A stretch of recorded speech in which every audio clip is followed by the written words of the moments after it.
Welcome back again. Today we're going to be talking about Galactic Community. What is the Galactic Community? It is a new feature that is being introduced in the 2.6 patch.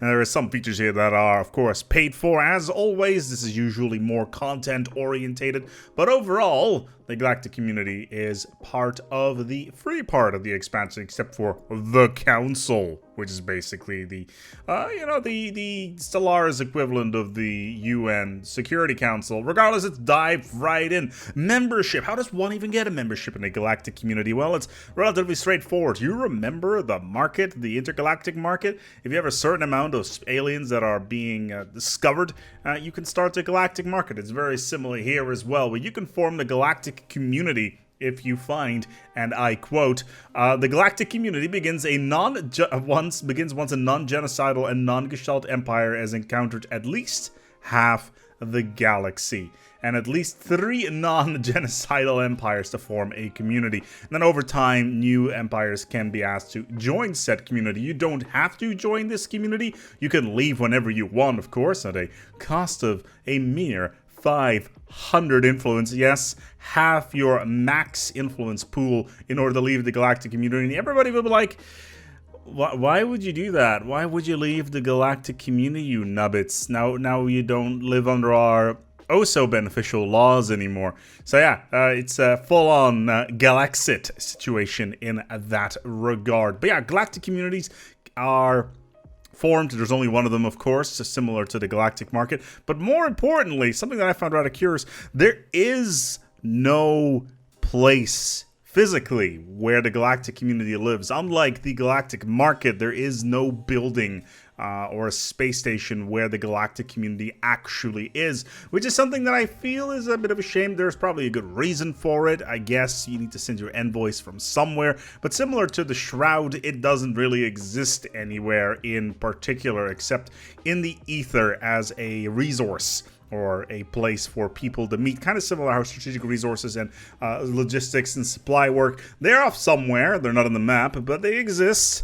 They're here, but you can't have them physically. But yeah, as you can say, you can join, you can leave, you can do whatever the heck you want. And yeah, that's kind of interesting. And of course, all of this has a structure. How does the structure of a Galactic Community work? Well, we have these new things called envoys, and envoys are applied based on political power.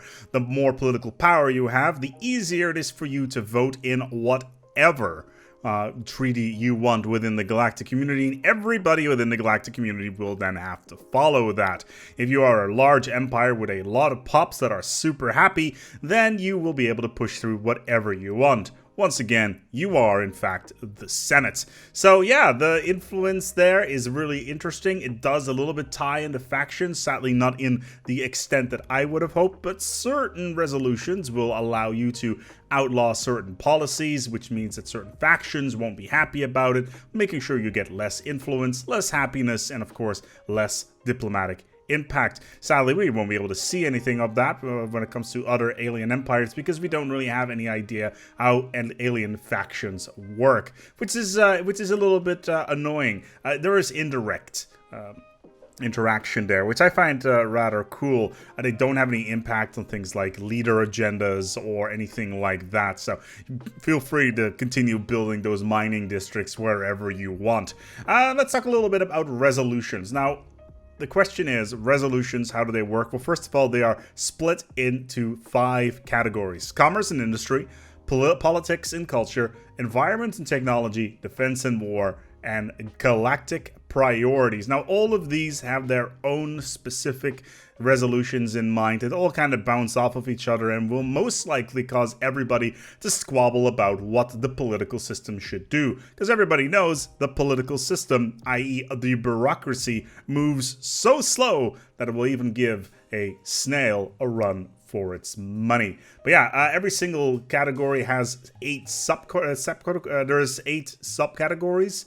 And each of them has 5 resolutions that you can mess with. In total, there's quite a lot of these here resolutions, and every single one has their own effects and tier effects as well. Galactic reforms and Galactus focuses, they have tons of potential resolutions within them. And some of them can be really, really good, and some of them could really, really be bad, to the point that dystopia becomes the thing. We're going to be running some separate videos about that in the future once Federation comes out, and basically discussing what resolutions do and what you should probably be aiming for based on your ethics. Every single ethic, certain ethics will be attracted to certain resolutions, of course. Egalitarians will push for the greater good. The greater good, of course. Rogue servitors, maybe as well. But yeah, they're more organic focus. There's no laws on banning certain types of weapons. Aside from maybe world crackers, all of this stuff is completely moddable, so that's good. Resolutions can, of course, be repealed. And yeah, they are basically all yes and no options. Now, interestingly enough, genocidal empires, as we already touched upon with at the start of the video, cannot become members of the Galactic Community. And there are certain CBs that can be launched throughout the Galactic Community, which can be pushed through resolutions. If you're like, hey, we got them, the termite exterminators over there, and they're being a little bit naughty about the local population in that little corner of the galaxy, can we pass a resolution to, I don't know, purify the purifiers? Yes, you can. You will get a total war CB on that particular scenario with a containment in the, well, everybody will try to do something here. Mutual line defense grants a resolution, which is one of the things that I was talking about earlier, a resolution, and grants additional CBs. Things like warfare, when it comes to like types of slavery and purging, can be completely banned. Which is interesting. The greater good line, it basically adds more and more restrictions slowly but steadily on the living standards of your empire's citizens, to the point where at some point you basically are forced to do nothing but utopian abundance or stuff like that. So egalitarians will definitely have a good fun time there. Another one example of this is the universal prosperity mandate, where wealth inequality by reducing everybody's resource storage facility is being addressed as well, which I think is an interesting scenario, because you're going to need to juggle your stuff. Man, the Galactic Community, I'm feeling like I'm going to go full on North Korea on this scenario, because yeah, this, oh boy, outlawing unrestricted wars philosophies, passing the last resort doctrine, that's interesting. Is it possible for a resolution you pass to backfire on you?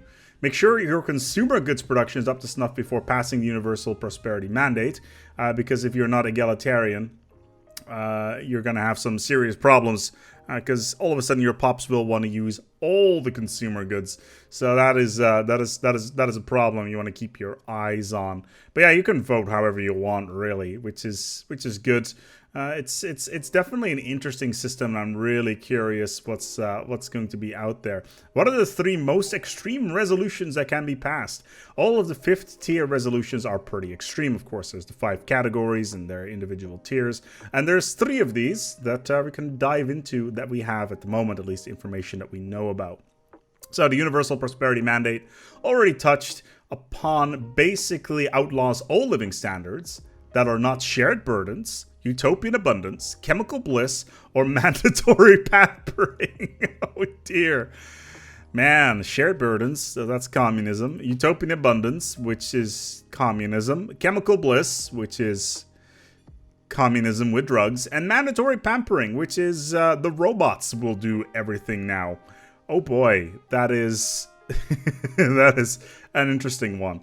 Then we got extra-dimensional experimentation in unchained knowledge. Basically, what it does, it gives you a planetary decision that consumes Zro to fund extra-dimensional research at advanced research complexes. And it has some fancy red text. Now, the last time we got fancy red text, we had a Class 10 Singularity pop up with Shrouded Worlds and all that stuff. Thanks you, Shroud, for making this happen. And the quote in this particular case is, "After all, what's the worst that could happen?" Oh boy, that's great. Absolutely nothing bad will happen. I promise. So what I'm going to promise right now, as soon as Feds comes out, I'm going to do a video on that particular subject and see what the worst is that in fact can happen. Then there's the Renegade Contingency Doctrine, which falls under mutual defense, and it basically gives all the Galactic Community members to declare war on whomever is not within the Galactic Community for free with a Total War CB. That sounds like a fun time, doesn't it? Especially if there's like federations that don't want to join the GC. That seems interesting, to be fair. Has a playtester ever gotten screwed over by a resolution they proposed? In one of our multiplayer games internally, we forced an earlier version of the Universal Prosperity Mandate, and one of the conspirators involved didn't have enough consumer goods to support utopian abundance. Yeah, consumer goods is going to be important. Now, one thing that is important to know when it comes to all of these resolutions and the various variations on them is that they are completely existing within the script files, which means they are completely moddable. So for those people out there that are ready to create the Senate, so to speak, get ready with your mod tools, because there's going to be some great mods out there for the Galactic Community. Galactic Community expanded. It's coming. I already know. AI will vote based on their ethics, governance, technologies, and maybe something else? Well, it's a question mark. Thank you, devs, for making sure you clarify that. So, for instance, civics have the largest effect, followed by ethics and AI personality. AI personalities are not really clarified all that well within the game. They exist mostly within the script files. We can dive in those until a little bit later, but basically it means how does an empire respond to things, which is there is, I think, like 10 or 15 different AI personalities within the game, and they basically say, hey, in this kind of scenario, how do we respond? So the AI is very much scripted in that regard. And then there is violating galactic law and other antisocial behavior. So yeah, resolutions are not just a simple policy X is banned. You can still do those things, but you will be ejected from the Galactic Community for a long time as sanctions. Yeah, the kind of sanctions are like economic sanctions, like increasing market fee, administrative sanctions affecting admin capacity, oh dear, research speed sanctions, naval capacity sanction, the reduction in diplo weight, and that sort of thing. And it applies to you for a couple of years, which is it's cool, you know. It's something that is important. The Galactic Community, for instance, it's tied to the Galactic Market. Sorry, is tied to the community. So if you're not in the community, you don't get access to the Galactic Market, which I think is interesting. You know, free commerce and all that stuff. So that is something that is important. So yeah. And if you want to know if anybody has actually breached that galactic law, there's icons for that on the empire in question. So it should be fairly straightforward who has actually done all the naughty stuff. Now, sanctions are passive. There is no some war stuff, so it's basically strongly worded letters and all that stuff. So it's denouncing, humiliation causes bellies, animosity causes bellies, but nothing like ideology or conquest or anything like that. It's still possible to get those sort of war CPs, but overall it's not really all that impactful. And then we get to the paid part of the expansion, which is the Galactic Council. Now, the Council has a bonus of 20% to their diplomatic weight. They are effectively the big boys on the block. They can decide basically to push through whatever they want. So if you're playing multiplayer and you're all part of the Galactic Council, you're going to push things through. That's perfectly fine. As far as I know, there is no vetoes in place. And on top of that, they can push their own emergency measures. So they can push a vote through because it is a emergency measure. Like, for instance, a robot empire has come up, or we need to deal with something right now. We should do something. And you can only do it every 10 years. So please make sure that you're very careful about what you pick. Then again, within Stellaris, 10 years is absolutely nothing. Now, how does this impact federations, council members, and stuff like that? They stay in their own federations. They can attack each other whenever the hell they want. And they can use resolutions against each other as weapons, which is good. Sadly enough, they do not hang out in the Interstellar Assembly building, which is a little bit frustrating. I really wish that was within the game. It probably will boost diplomatic weight and stuff like that, so that is kind of cool.